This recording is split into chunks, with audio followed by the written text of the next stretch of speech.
was one of the first rules. That was the first rule. Make each other uncomfortable. Much like this interview. In spades. So I think the project started, I had a bit of a falling out with music for no reason other than myself, quite frankly. And I hadn't touched a guitar in, 2 or 3 years, something like that, maybe even longer. For whatever reason, I picked it up. Found this riff, first one I had written in a very long time. Took it to Matt and I asked what he thought about it. And he said, let's make it a song. So that's what we did. Well, we started out, I was about to move here to Arkansas.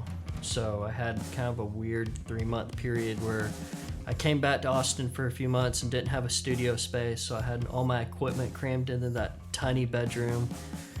You had some song ideas and that we had talked about, like when we were sitting around listening to vinyl one night. We used to have a vinyl night, so those were awesome. Good times. But I think we just kind of started talking about writing songs one vinyl night, and I was like, well, I've got all this equipment crammed in here and nothing to do for the next few months. Like, let's make a song. Let's do it. So this project was something, again, I kind of had a falling out with music in my own life there for a little bit, and I really needed a restart.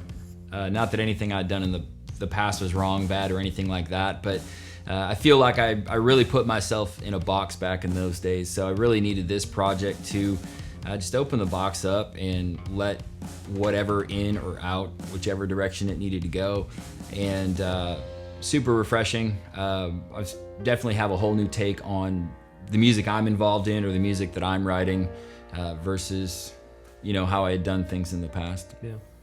So it's funny, we were in 2 different places in life when we started this, but kind of a similar headspace, funny enough, which I think that's kind of how we connected and this started. But you had kind of checked out of music and wasn't playing as much, and I was trying to encourage you to get back into it.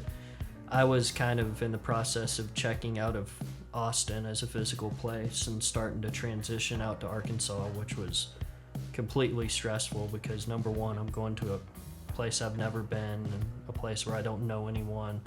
I'm starting a business for the first time, like my own studio, like not working out of another one. So I was just all over the place mentally.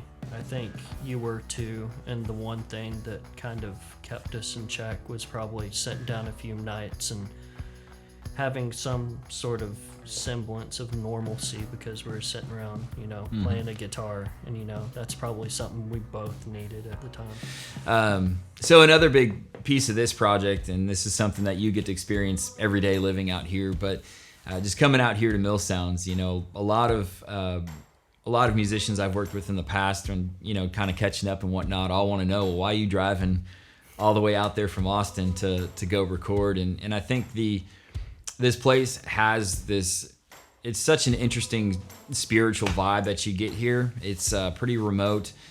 You really get to turn off the rest of the world around you. There's not a whole lot to do in town. So when you come out here, you get to make music.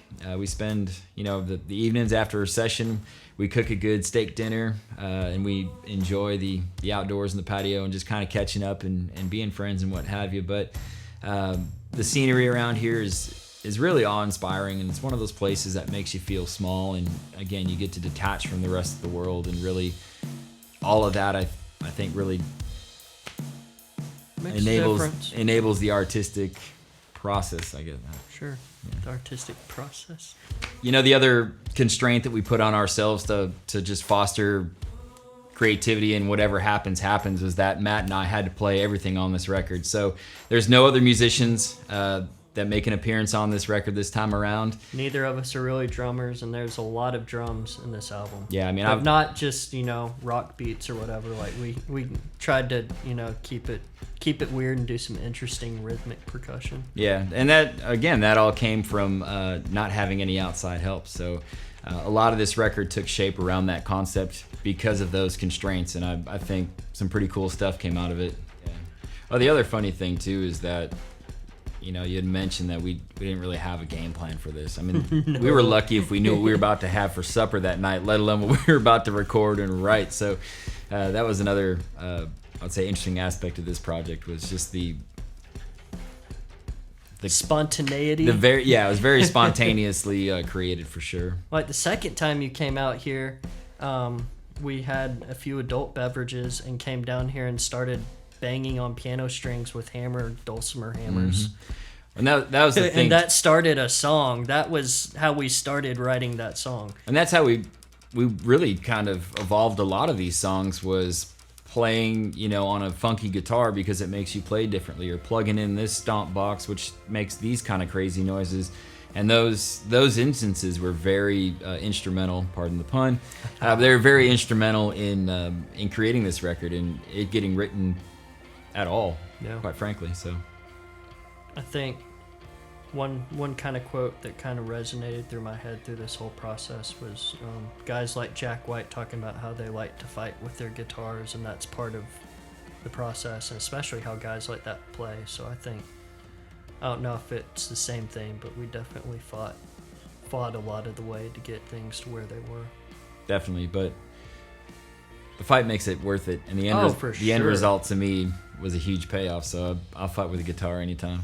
We never heard the finished product before we decided it was done, and that was totally new for me because I've road tested everything for 6 months or a year and beating it into submission before we go into the studio. So definitely a cool process.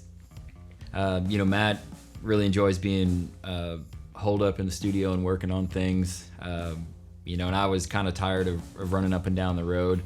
But the tried and true mentality is that you have to do these things. So this thing has been a experiment of many different proportions for us. It's not only a creative and sonic experimentation for us, but it's also has been, can we make this thing float?